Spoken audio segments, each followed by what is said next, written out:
Now, the moment you've all been waiting for.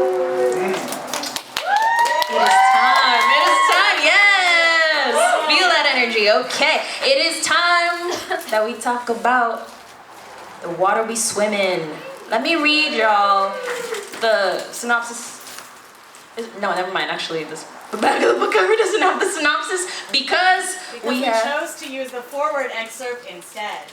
Yes. And you know what? Let's read that instead.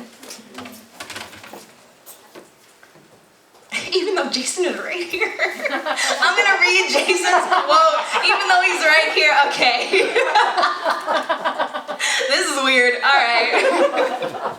Alright, so about the book. In the water we swim in, we encounter queer Filipino poet, performer, abolitionist, organizer, cultural worker, mentor, kasama, lover, martial arts practitioner, daughter, mother maybe, queer disaster energy in the streets, at the park, in the kitchen, in and of and for the water.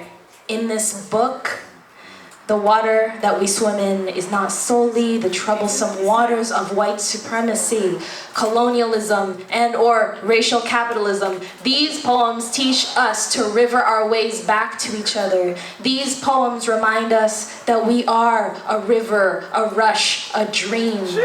These waters are full of the dialectics of struggle. The water we swim in, the water we bend, the water we are.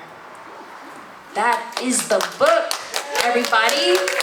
Buy it, read it, love it, live it. And now I will be reading Chris's bio. You all sick of me reading bios? I'm sorry. All right, but this is a good one. All right, about the author, Christiane Aldana. Can I read the long one? Okay, alright, I'm reading the long one. Christiane Aldana's poetry is a safe space for wicked and sinister femmes who hate imperialism. That's right. They are a queer Filipinx artist, educator, and community organizer based in Chicago. Though she has a soft spot for the Midwest, part of her will always be in Southeast Asia, Cebu and Saigon, where she grew up. She's the founder and creative director of Luya, a poetry organization that centers the stories and experiences of people of color. Alongside their comrades at the Digital Sala, Christiane is dreaming up alternative visions of what radically flexible, community-centered, revolutionary writing spaces can be. Their poetry has been published by, or is forthcoming in, the Chicago Reader, Injustice Watch, Maria sa Sampaguitas, the Capilano Review, and Locked Horn Press. Their performances have been featured at the Poetry Foundation, the Art Institute of Chicago, the Stony Island Arts Bank, Young Chicago Authors, on NPR's World View, and more. When they're not writing poems, you can find them in deep discussion about dystopian sci-fi, cooking in their PJs, and trying to throw off the tether of scheduled time. Here we go. Give it up for our author, Christiane Aldana.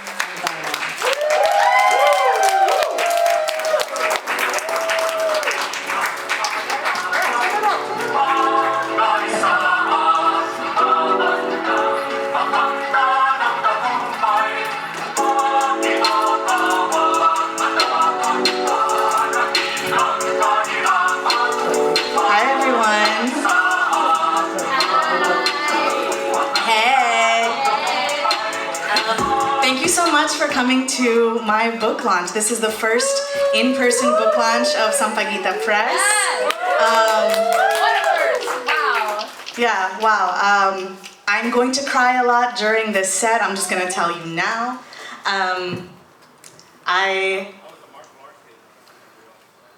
Yeah, same, bro.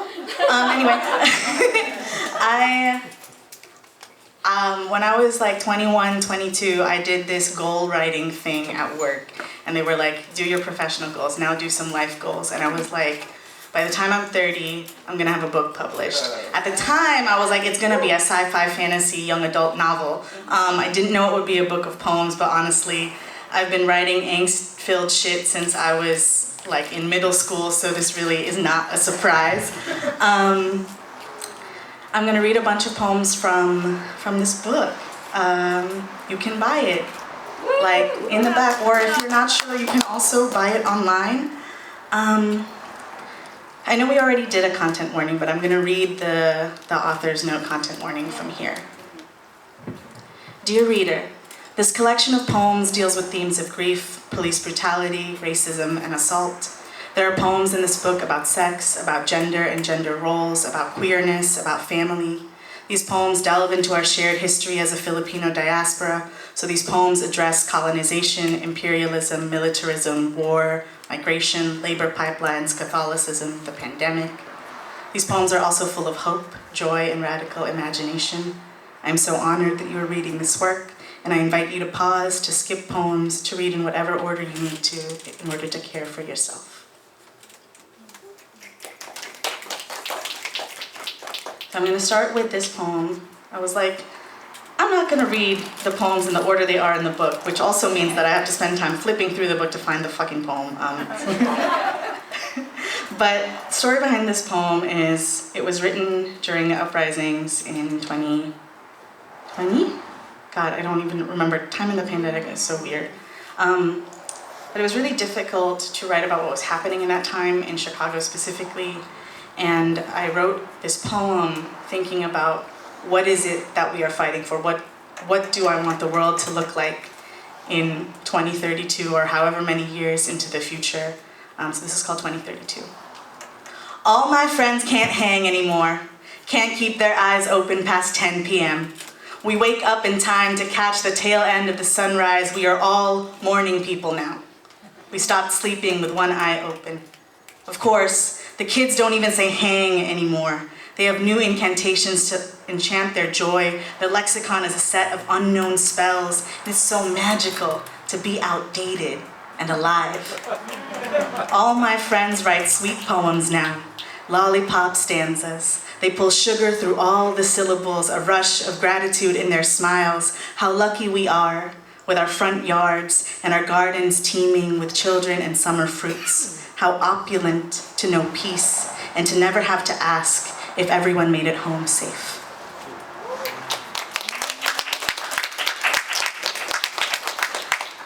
This is a poem that I read at the in-person Sunday jump that I came to like maybe a year or more ago. So anyway, this is called Half Past King Philip. I never expect to find us in the bookstore. I try anyway. I check for us in the non-fiction section because I know our history is real. I think I might find my people in the poetry section because it's poetic how a populace can go on living through every new oppressive presidency. I run my fingers along every shelf. I linger on every Spanish author, Hernandez, Estrada, Ocampo, as if I'll know which book carries centuries of colonization on its spine just by looking. I forget how our names hide behind other ethnicities, how so often my people are mistaken for what we are not. You only have to hear our names to know, De los Santos, De la Cruz, Del Rosario, as if Catholic syllables could bring us closer to God, as if breathing faith into our family names might bring our families praise, as if keeping our heads down in prayer could keep us safe, as if kneeling at the feet of a foreign king could save us. Maybe that's why we're always forgetting how brown we are, how brown we've always been, till they came to water down our family trees. If you shake the branches hard enough, a conquistador might fall out. At the reunion, your tita boasts about how much Spanish blood runs in our veins, as if their blood is what ripens our roots as we grow. We all want Sampaguita skin for a reason. We use their words to describe how close we are to their image in order of preference, mestiza, morena, negrita. There is one lonely section for the books of color. African American Studies, Latin American Studies, Asian American Studies. They grouped us together so it's easier to keep track of us. Just like naming us made it easier to keep track of us, like Gutierrez, Aquino, Guevara. It's been centuries since they left our shores, but we still measure our days in their language. Anong oras na? Well, it's 1:30 King Philip, alas 7:30, time for evening mass. How can colonization leave you, Lopez, Mendoza, de Guzman, when its hands built your houses of worship, when its tongue defines your time, Flores, Rivera, Castillo, when it named you, Sanchez, Garcia, Reyes, when it named you, Philippines.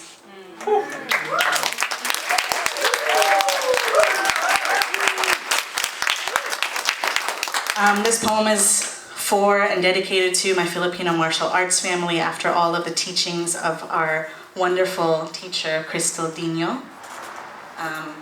It's like the only queer, Filipino martial arts space I've ever been in. It's beautiful. Stop telling me police will keep us safe. I laugh at the cat-shaped knuckle duster, small enough to daisy chain to my keyring, ears filed to menacing points. I want to be sharp enough on my own. I spend so much time lying about boyfriends I don't have, avoiding the invitation to the hotel room, the bar, the back of the room, the sidewalk. I say everything except no, because they are leaning too close. They are walking to my rhythm. They are chasing a fantasy, a high, a prize. They are following me, you, us. I'm trying to be good at being alone, but they love you by yourself. In the park, armed with bamboo sticks, we put a hand to our third eyes, the other to our hearts, a sign of respect before we fight. We fly across the elastic ground, sticks whistling before crashing against each other like waves. Who will keep us safe? Not this country, not the cops, only us, our own wit, our own sweat, our own blood. When the sun goes down, you should sit in the front car of the red line. One time, I forgot. He pleaded with me, just one hug. A train car full of lonely men, minding their business, not minding me, shrinking, shaking, apologizing for not accommodating, trying not to make any sudden moves. The knuckle buster is pink and I don't buy it. I imagine hooking my fingers through its eyes, grinning cat face resting in my too small palm. I don't know the first thing about fighting, so what good would a weapon do? In the park, we learn the truth of our movements. We imagine ourselves with blades, diagonal strikes to split a man open from shoulder to waist, strike from below to disembowel, a circular strike from above to sever the head from the neck.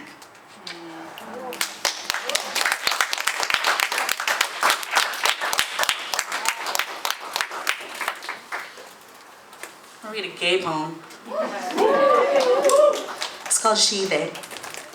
Fed up, she, her to excuse me.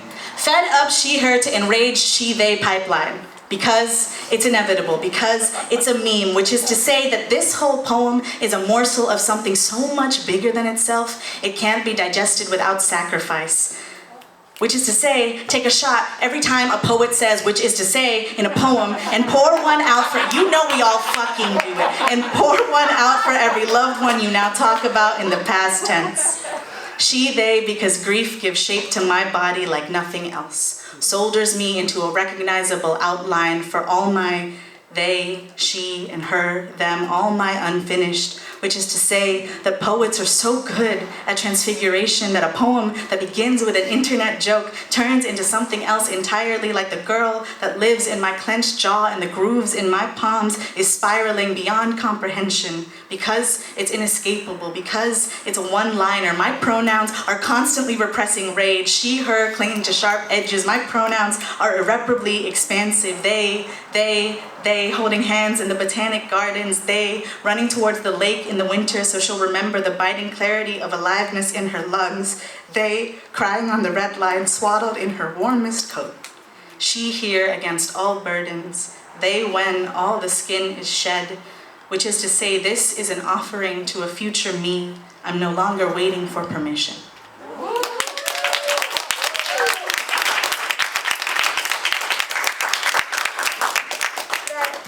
Are there children about? I'm gonna read a poem called Peck Peck Power. So I say the word pussy a lot in this poem.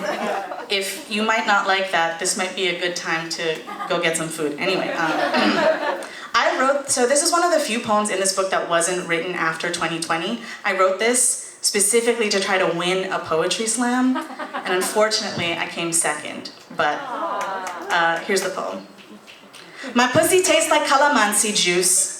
Yeah, you heard me. Oh, what do you know about that citrus? It's what you get when you cross a kumquat with a mandarin orange. Hybrid vigor if you know your biology. Like hybrid like me, like mixed babae. They call girls like me mestiza. But fuck that conquistador colloquialism. Call me calamansi. You better stay thirsty cause this pussy got the juice. So guapo, let's get drunk. My pussy tastes like ginebra, like old school tanduay, like lamba nog. Yes, I'm talking about coconut moonshine. Like you can't drink this straight cause my pussy isn't straight. So you're gonna need a chaser. But good luck trying to catch her. Good luck trying to control her. I guess my pussy is willing to take direction on occasion. Ask my pussy politely and she might just call you daddy, but not without defiance. Her compliance is not an accident. My pussy gave you permission. But you always get so cocky. That's confidence with a heart on, and well, my pussy's got a boner to pick with you. My pussy's persuasion is pansexual. She may permit you to enter at her pleasure, wants to be satisfied, not merely pacified. My pussy is a piano, and I heard you know how to play. So, are you gonna show off an arpeggio? Make it loud if that's your forte. My pussy wants to know what kind of music you'll coax out of these keys, and because my pussy is a poet, every orgasm is poetry in motion, and didn't you know poetry has the power to heal you? So hit your hallelujah for this healing energy like, yeah, my pussy can save you, but she doesn't want to. My pussy is busy right now. Running an organization, planning a community event, performing at this show.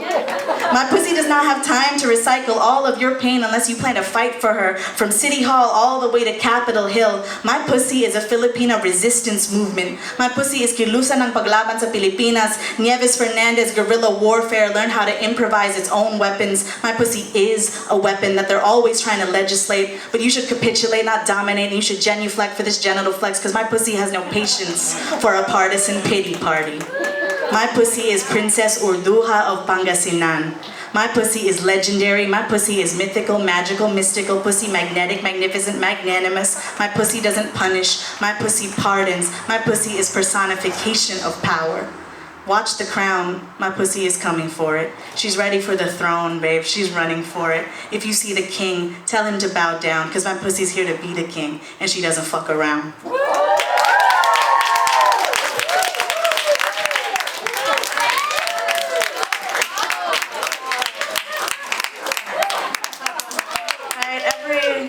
Every feminist poet gotta have a poem about pussy. Okay. We're gonna right into it. Men fear me but can't stop telling me their secrets. Men, plaintive lambs come to the slaughter willingly. They lean close in dark places. I could reach out and trace their skulls. Hunger hollows their eyes, need pulsing, brows arch as they bleat their deepest remorses. Men fear this hallowed meeting ground, my finest pout perched on a bar stool under the pretense of what they are too scared to ask for, a devouring. Their starved hands gesture toward heaven, unpromised, unsullied. They are careful to gut themselves without drawing blood. Men fear me but can't stop. Some of them want to touch me first, ready to be shorn before spilling themselves at my feet. Others prefer to anticipate sin, glut themselves on almosts, a brush of a finger on glass, knees, palms, a hip. Men fear me but can't stop telling me. They want me to know. They are grateful, sorry, saved. Men fear me but can't stop telling me their secrets. I catch their urgent wishes in my cupped hands, cradle them against my blade.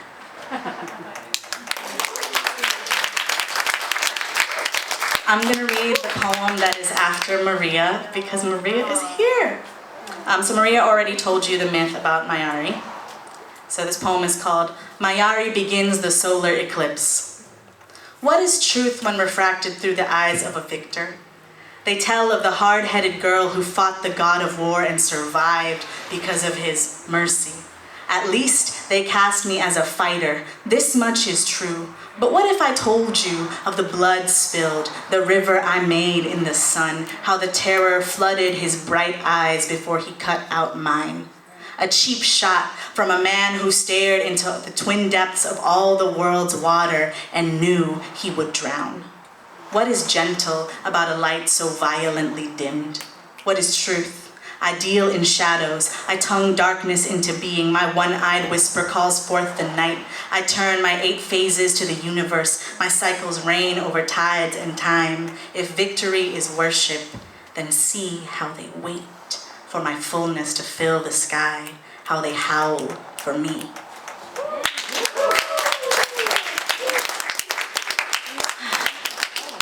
All right, this poem is kind of sad. I'm just preparing you. First year death anniversary. Grieving in diaspora is the priest getting disconnected from the video call mid-prayer. The rainfall in your homeland too heavy for the internet to bear. The responsorial psalm doubled in a discordant echo as your mourning lags through time zones, prayer trembling through your speakers. PowerPoint songs replace the choir. You lip-sync karaoke-style devotions in your swivel chair while the skies shatter over Cebu. Every sibling in a separate cell, mouthing unfamiliar gospels, out-of-sync videos slicing your grief across computer screens. In Chicago, the morose snow gusts weakly out of season. The priest reminds you, 13 hours in the future, it is the 5th Sunday of Lent in the Philippines. Shouldn't you all be together? Umbrellas jostling in the cemetery, sweat collecting under collars, the smell of grease from someone else's memorial feast scenting the air, a family resemblance in your smiles. You weep from home at your work desk, holding a rosary to play act religion. You curse America, Duterte, the pandemic over every wooden bead.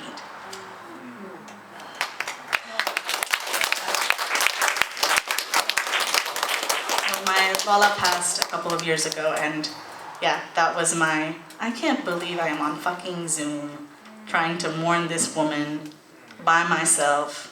And I know that was like something that happened for a lot of people in the pandemic, so that is for y'all. This is also a sad poem, but it ends in a good way, I promise. This is called Elegy, and it starts with this excerpt from a news article. A Filipina nurse was assaulted in New York City after she offered face masks to a couple while riding a subway earlier this week.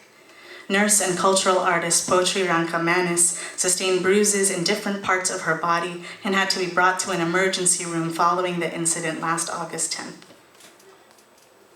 How many lives does a Filipino have to save before they are allowed to live?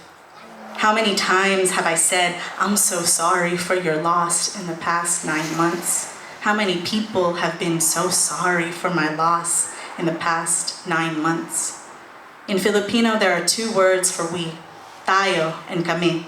We are precise about this. We, meaning also you, the one I am speaking to, and we, meaning not you, meaning the other people are not here right now. There are people who are not here right now. Of all the nurses who have died of COVID-19, 1/3 of them have been Filipino. We are all passing around the same article today as evidence that our collective grief is real. Kami, like we the people, not you, are colonizers. Tayo, like we the people's movement, like we need every person within and beyond the Philippines to defamiliarize themselves with empire. My body only knows it is a body during the sharp disaster of fresh, ripened grief. Why are there so many Filipino nurses? I Googled it once, even though I already knew the answer. I read articles and the common specter stretching itself through history is exploitation. I send these articles to my friends. We cannot resist something without first giving it a name. Is it nationalist of me to want to raze Clark Air Base to the ground? We say empires fall, as if we don't need to rigorously destroy their foundations, as if Subic Bay will one day crumble into the sea with apologies for having been a prime base for the US military. Tayo, as in we, are grieving everywhere, all the time, collectively, for generations. Do you get it? Do you get it now? Tayo, as in we, keep losing people. Losing as in misplaced. How do you lose a person? Is it because at some point you're supposed to reunite? Kami, as in we, not you, are grieving. As in my family specifically. Kami, as in we, but you saying it to me this time. You are grieving too. At least we have each other.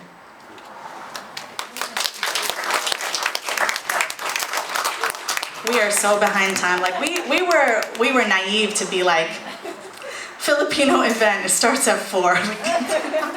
We should have said 3:30. But thank you all for staying and spending your Saturday with us. I'm gonna read 2 short poems that are not in the book. They're new. Maybe this is book 2, who knows? This is called Devotional for Myself. There is a God and she is me. Many-tongued pipe organ in the forest, ridged wave of desire, leafed in futurescapes. There is a God and she is a landscape. I am a God and God is in this holy queerness and I give thanks to. There is a path in the wood, a deep well in the throat. God is a ripple. I conjure God in a tide. I invoke God in the ocean foam. There is a God and she is me. There are divines in the soil and my feet remember. God in the prairie and prayer, there is a pool in my memory place. There is a God and she is here and I am in every lifetime that I have been God woven in. God weaves me into the loop in her fingers. God brings me to my knees. God is my God, is your God, and we, God-like in the greatest unknown orchestra of our shared resonance is God, is you, is I. God is here. God is here. God is where I let me be.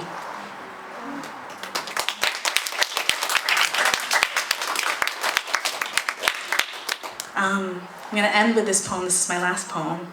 And this is called Kapwa. And for those of you who don't speak Filipino, Kapwa is usually translated as like togetherness or like companionship, but it's also thought of as like a value of our culture and usually explained by a sense of shared self, right? Or self in other. And this poem is about the people and the places that make that real in my life. They remind me that booster shots are now available, and it's time to book one, though we haven't had time for ourselves in so many days. They bestow on me an offering. I want you to be safe.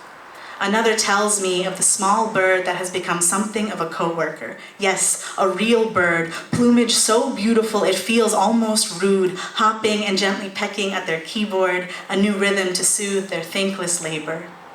We gather in backyards, hoarding the last few days of Chicago's fleeting summer.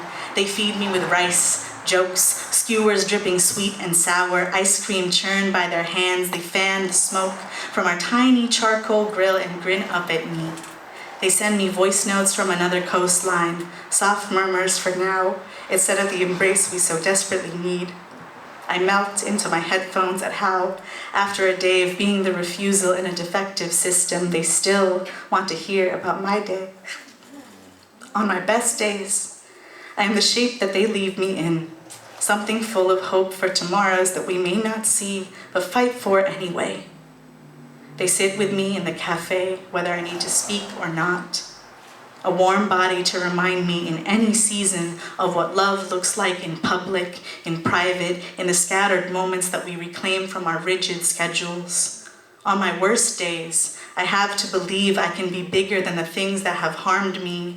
So on my worst days, I think that I must have done something right to be loved so well. So on my worst days, I think of them. I go on living. All the world is calling us to be somewhere else, and still we give each other the minutes we have to spare. Laughter while our coffee cups turn tepid, tight caresses that are too brief before the meeting starts. Crying on transit cars and passenger seats, dropping harvest bags and hot meals at our doorsteps. I ask all the time, when is it that we get to be tender? Memory fails me until I see their faces, a softness of spirit we can fold into before we brace for disruption once more. Thank you all so much.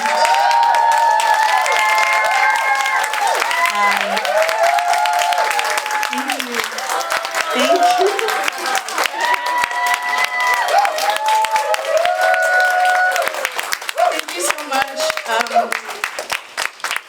I want to invite Jason, who wrote the foreword to my book. We're going to have just like a really quick chat before we head out for the day. We're going to talk about the book a little bit. So yeah, come on up, Jason.